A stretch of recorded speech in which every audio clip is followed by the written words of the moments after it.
Hello, hello. Doing a problem. It's called trapping rainwater, I think. So the problem statement is given n non-negative integers representing an elevation map where the width of each bar is 1, compute how much water is able to trap after raining. So pretty much you're given an array as an input, and I think a picture would help here. So here's the leak code. As you can see, like here's the array, like 0th index, first, second, third, and maps to here.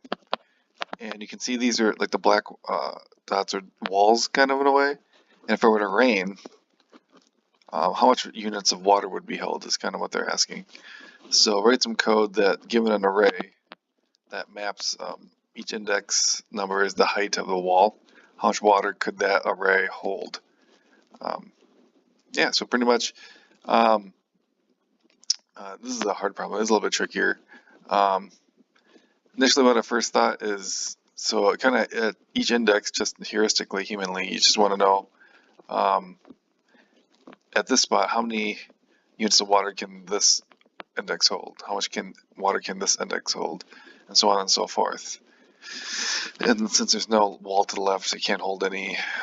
No wall to the left, it can't hold any. Here's a wall to the left that's 1, and a wall here, and can only go up to 1 because it can't go up to 2 because the wall to the left is less. So that's the thing is, so the kind of the main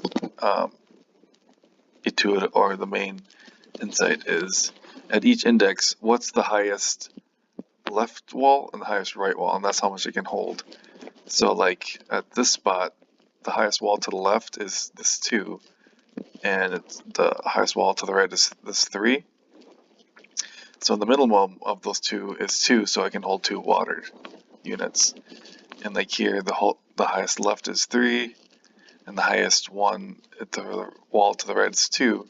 But it also has a wall on it already of 1, so you take the min of the highest wall to the left and to the right, subtract what the current, if it has any walls 2. This one has 0, so that's why you check 0. Yeah, so kind of what you want to do it, you want to build 2 arrays. I suppose you can do a hash map holding each, representing an object of each index in the array. But let's just create 2 arrays. One array that'll be like hold all the values of the biggest wall to the left and the biggest wall to the right. So we would like farthest one to the left would be 0 because you can't start at that. And starting at the right, the right hand side would be 3 because the biggest one is a 3, and it would that's for right. So getting into the code here, I can delete this. Let's just call the function called calculate the trapped array or calc trapped array, and it takes the array. Like I said, we're just instantiate 2 helper arrays. That's the highest left wall and highest right wall. We'll just show at that index what the highest wall to the left and right is. And so we have to do that. We have to just have to well, not that one. Build highest left wall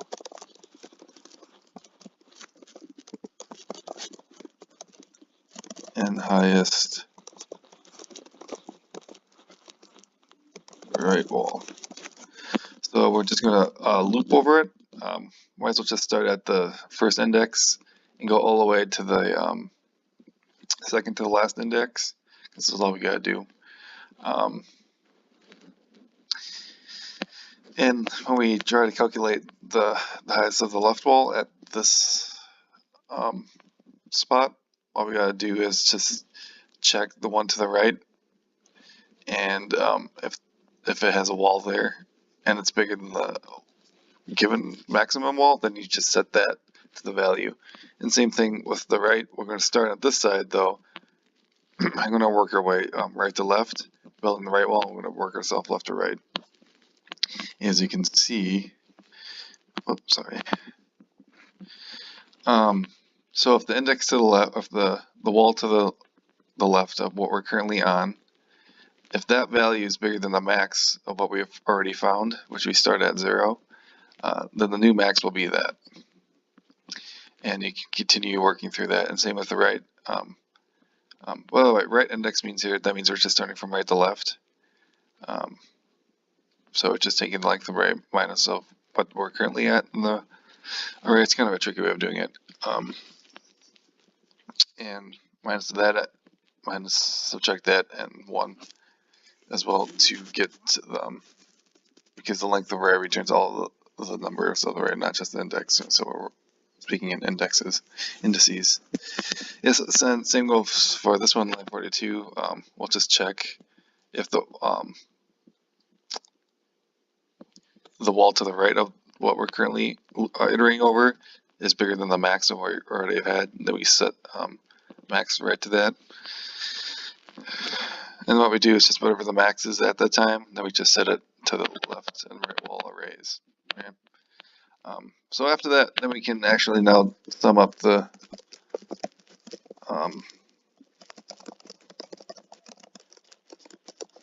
of water, and all we gotta do is iterate through the array again, original array, from the second index to this second to the last, first to the last, second to last. Like you said, in this step, it's just what we do is it's analogous to well, there you go. Baby, come back. Is we check with the highest wall to the left at that current index and the highest right, whatever the smallest is between the two.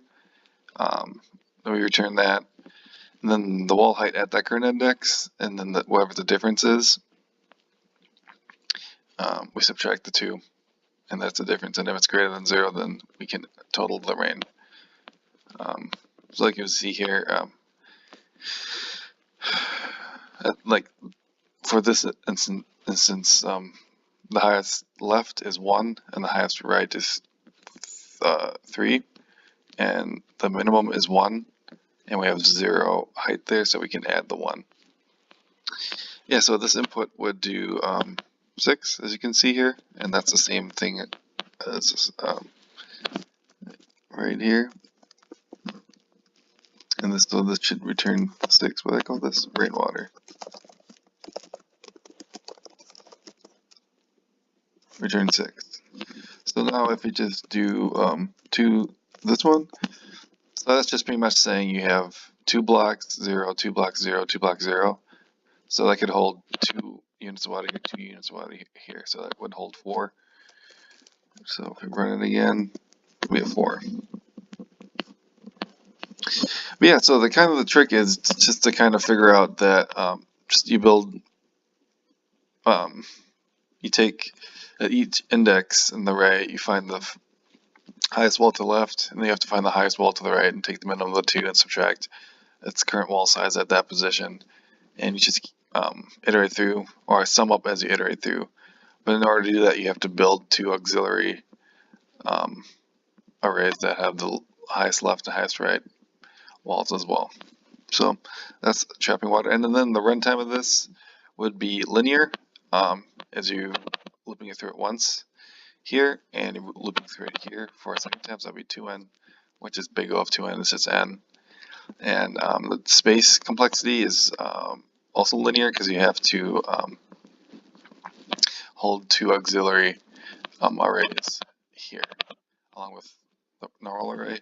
Well, yeah, so it's just space-time complexity is linear as well. But that's it.